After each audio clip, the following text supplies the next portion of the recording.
Notícias internacionais agora aqui no Jornal Jovem Pan. O presidente Xi Jinping diz que a China e os Estados Unidos devem ser parceiros e não rivais. A declaração foi feita depois de uma reunião com o secretário de Estado Antony Blinken. Assunto para o nosso editor de internacional, Marcelo Favalli, aqui nos estúdios. Boa noite, Favalli.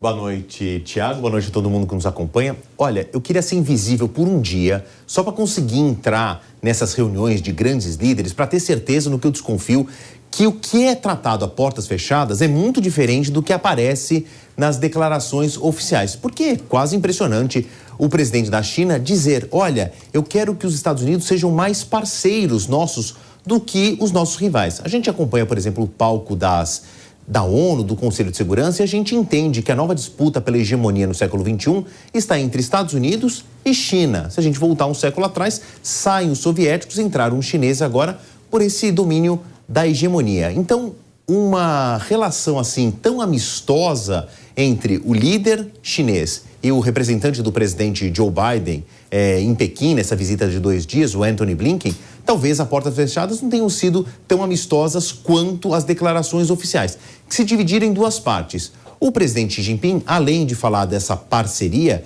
disse o seguinte, olha, realmente existem problemas entre os 2 lados, China e Estados Unidos, e que a gente ainda tem de tentar a resolver, serem resolvidas pequenos problemas nas relações bilaterais. Quando Antony Blinken veio a público, ele disse o seguinte, olha, tivemos algum progresso em temas sensíveis. É sempre assim, essas declarações oficiais falam e dizem muito pouco. O Antony Blinken não deixou muito claro o que eram progressos em temas sensíveis. Mas a gente pode observar a relação com a China e a Rússia, que se aproximaram muito nos últimos 2 anos por conta da guerra na Ucrânia, da invasão russa à Ucrânia, e essa relação comercial entre China e Rússia mantém a Rússia muito viva na guerra, muito provavelmente foi um dos temas sensíveis, e pela parte chinesa um puxão de orelha que sempre acontece de Pequim a Washington, que é não se metam com o arquipélago de Taiwan,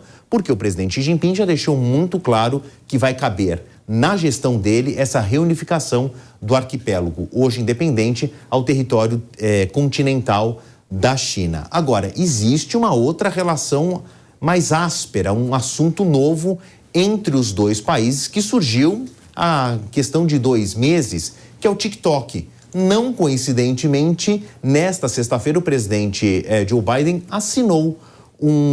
sancionou a lei que aperta o TikTok, que vai continuar funcionando nos Estados Unidos se deixar de ser uma empresa chinesa para ser uma empresa internacional, americana de preferência, porque os Estados Unidos alegam que o TikTok seja um mecanismo de espionagem dentro dos celulares dos Estados Unidos e é um dos aplicativos mais populares nos Estados Unidos. Só que eu preciso trazer também à tona essa informação. A relação entre China e Estados Unidos é meio de tapas e beijos. Se por um lado eles brigam aí no campo político, a relação comercial dos 2 é simbiótica, é umbilical. É a maior relação comercial entre 2 países em toda a história da humanidade, Tiago. Então, quando eles falam aí que pequenos detalhes têm de ser resolvidos, é no campo político, porque no campo econômico, um depende do outro para sobreviver. E Favalli, ainda falando sobre os Estados Unidos, um novo caso com uma grande repercussão. O suspeito morreu asfixiado depois de um procedimento de imobilização de policiais. Isso volta a mexer, claro, com a opinião pública nos Estados Unidos. É possível a gente ver mobilização como as que ocorreram há 3 anos, é isso? É uma sugestão. Ainda a gente não viu a opinião pública dos Estados Unidos ser inflamada como em 2020. Parece uma terrível coincidência. A gente está na última semana de abril. Na última semana de maio de 2020, a gente teve o caso do George Floyd, exatamente. Daqui a pouco eu chego nos detalhes. Nas imagens aí no canto do vídeo, a gente vê a gravação de uma câmera corporal de um policial de uma pequena cidade chamada Canton, em Ohio. É um estado americano, fica no norte, na região dos Grandes Lagos, uma região bastante industrializada dos Estados Unidos. E aí, esse vídeo todo ele tem 36 minutos. Eu compilei as partes mais importantes, que são essas. O policial chega e identifica este homem grande, Frank Taylor. Ele tem 53 anos. Ele estava sendo procurado pela polícia desde o último dia 18, porque ele se envolveu num incidente sem vítimas com apenas um carro. Então se entende que ele estava num carro, sofreu um acidente, nada grave. Mas ele estava foragido, estava sendo procurado pela polícia. Ele é identificado nesse bar e ele sofre uma imobilização.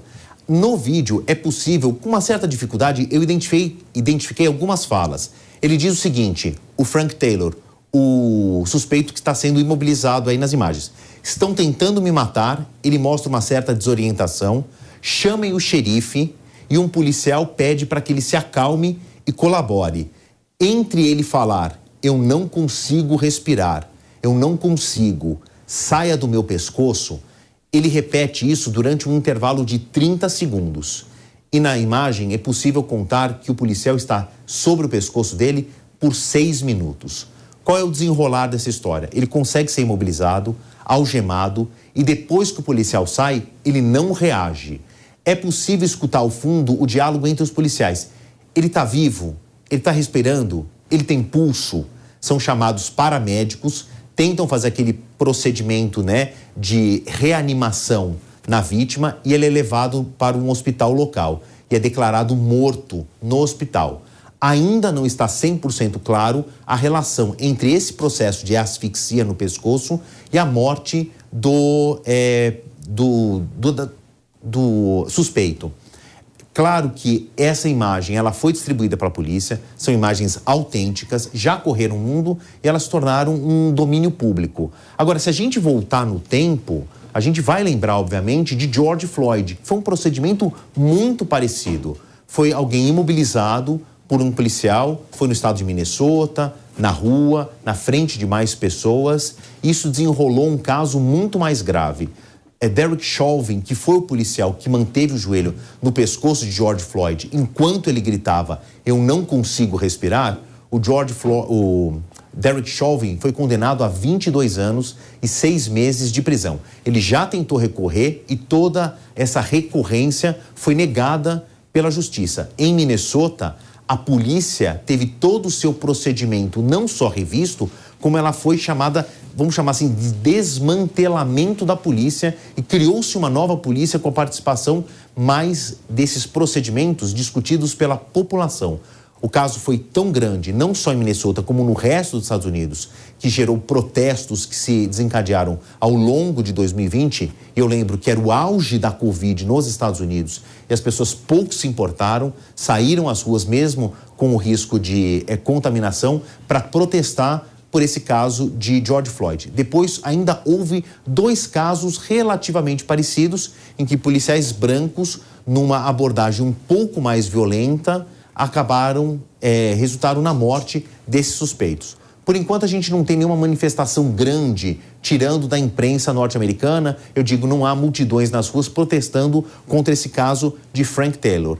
Mas se acontecer, não vai ser raro. E tem uma diferença em 2024 com 2020. Nós estamos em ano eleitoral para a campanha presidencial nos Estados Unidos. Não difícil esse caso venha à tona e mexa com as campanhas, Thiago. Sem dúvida. E fique ligado no fim de semana, o Jovem Pan Internacional. É isso, Favale? Exatamente. Rapidamente a gente faz um giro pelo mundo. Começa pela Venezuela, como o chavismo está pressionando a oposição para não conseguir com que opositores concorram com o presidente Nicolás Maduro, que vai tentar a 4ª reeleição seguida. A gente lembra os 50 anos da Revolução dos Cravos e uma polêmica no Reino Unido. Passou uma lei que agora os britânicos, a justiça britânica vai poder expulsar imigrantes clandestinos e levá-los para Ruanda, que é um país no coração da África Negra que jamais se recuperou da Guerra Civil.